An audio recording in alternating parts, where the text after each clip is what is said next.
WhatsApp guys, welcome to another mini blog. কেমন আছো সবাই? আশা করি সবাই খুব ভালো আছো। আজকে ব্লগটা ভেবেছিলাম একদম শর্টস হবে, 1 মিনিটের, বাট শর্টসটা একটু বেড়েই গেছে। দিনে ছিল সানডে 10th of September। আমি বেরিয়ে পড়েছিলাম একাই যাচ্ছিলাম হেয়ার কাট করাতে। আর বিশ্বাস করবে না, আমি যেখানে যাচ্ছি সেটা হলো চন্দননগর, গঙ্গা ক্রস করে। আর এত সুন্দর একটা মৌসুম ছিল কি বলবো। সারাটা রাস্তা আমি রোদ পোহাতে এসেছি, মারাত্মক গরম, বাট এখানে এসে না এই স্নিগ্ধ পরিবেশে মনটা একদম শান্ত হয়ে গেল। আর তারপরেই চলে গেলাম আজকের এই স্পেশাল লুকটা ক্রিয়েট করাতে। খুব ফেমাস একজনের কাছে চলে গেছিলাম, আদিতিস ফ্যামিলি স্যালন, যেটা কিনা চন্দননগরে রয়েছে। আর সত্যি কথা বলতে আমার এখানে ঢুকি অ্যাটমসফিয়ারটা খুব ভালো লেগেছিল। ইউনো গাইজ, এখানে আসার পরে না আমার নিজেকে একটু স্পেশাল লাগছিল, বিকজ আমাকে মাইক পরিয়ে দিয়ে চেয়ারের মধ্যে বসিয়ে দেওয়া হয়েছিল। বিকজ আমি আজকে যার কাছে হেয়ার কাট করাতে এসেছি তিনি খুবই একজন ফেমাস আর সত্যি খুব ভালো মানুষ। বাকিটা পরে বলছি, দেখতে থাকো। আপনি কেমন আছেন? আমি সোদপুর থেকে এসেছি।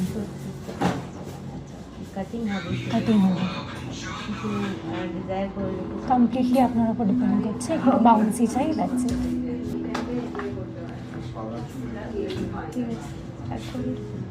পছন্দ করার মতনই কিছু করে দেবো, ড্রেসটা চেঞ্জ হয়ে যায়।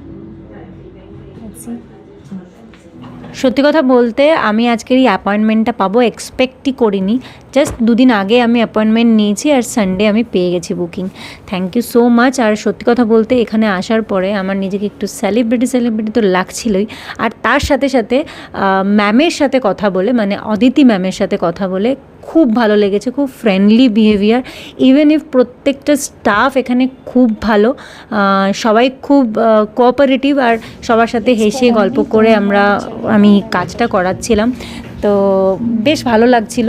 সবাইকে বলবো যে আসো তোমরা এখানে, আদিতিস ফ্যামিলি স্যালন। হ্যাঁ, ম্যামের ব্রাঞ্চ একটাই রয়েছে চন্দননগরে আপাতত, তবে তোমাদের বলবো যে তোমরা ফুল স্যাটিসফাইড হবে, বিকজ ম্যাম প্রচণ্ড ধরে ভালোবেসে হেয়ার কাট করায়। আর আমি কমপ্লিটলি ম্যামের ওপর ডিপেন্ডেন্ট ছিলাম, বিকজ যে হেয়ার ড্রেসার বা যেটাতে এক্সপার্ট আমার মনে হয় তার ওপরে ছেড়ে দেওয়াটা বেটার। তো নিজেকে তো সেলিব্রিটি লাগছিল, আর তার সাথে সাথে শেয়ার করছিলাম তোমাদের সাথেও।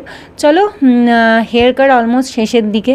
একজন হেয়ার কাট করালো, তারপর আর একজন হেয়ার ড্রায়ার করাচ্ছে, তারপরে সেটার আবার কমপ্লিট একটা লুকস ক্রিয়েট করা। তো I feel like celebrity. So খুব ভালো হেয়ার কাটটা হয়েছে, অ্যান্ড প্রাইসটাও খুব রিজনেবল, খুব হাইফাই নয়। অনলি 1000 রুপিস আমার নিয়েছে। আমি পুরোটাই তোমাদের সাথে এলাবরেট করলাম, বাট বিকজ আমার মনে হয় যে এখানে আসলে তোমরা তোমাদের নিজের পছন্দ মতন হেয়ার কাট পাবে, অ্যান্ড খুব স্পেশাল লাগবে। আর এখানের প্রত্যেকে সবাই খুব ভালো, তো সবাইকে বলবো আসো। আমি নিচে পুরো ডিটেলস লোকেশন দিয়ে দেবো। আর তারপরে ফেরার পথে এই সুন্দর ভিউটাকে এনজয় করতে নিজেকে সেলিব্রিটি ভাবতে বেরিয়ে পড়লাম বাড়ির দিকে। আর ব্লগটাও এখানে এন্ড করবো। ভিডিওটা ভালো লাগলে লাইক, শেয়ার, সাবস্ক্রাইব করতে ভুলো না। চলো, দেখা হচ্ছে আবার একটা নতুন ভিডিও নিয়ে।